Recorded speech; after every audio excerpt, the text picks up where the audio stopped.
Eccoci qua amici, siamo nel comune di Villapuzzu e questo che vi stiamo per mostrare è il nuraghe Costa Funtanas. Bellissimo, c'è un vento incredibile, quindi il drone non lo faccio volare, però ve lo mostro con lo stabilizzatore e vi regalo queste immagini fantastiche.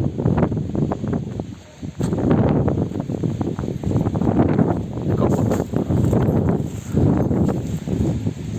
Eccolo qua ragazzi, completamente costruito con blocchi di scisto.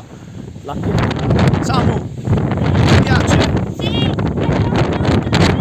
però è tutto crollato. È crollato, la volta di questo nuraghe purtroppo è crollata e quindi l'ingresso è occluso, però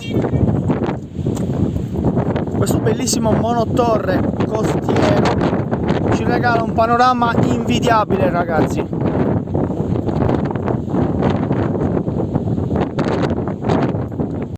Vediamo tutta la parte posteriore di questo bellissimo monumento.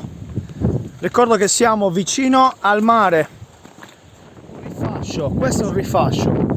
Quindi la torre originaria è questa che vediamo sulla destra, mentre tutto ciò che aumenta lo spessore murario dove c'è Samuele in questo momento è il rifascio.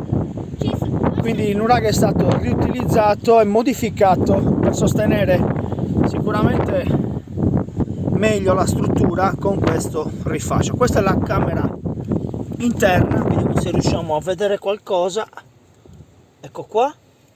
Ricordo che siamo nel territorio di Villapuzzu e qua il nuraghe Costa Funtanas, a pochi chilometri dalle spiagge più belle della Sardegna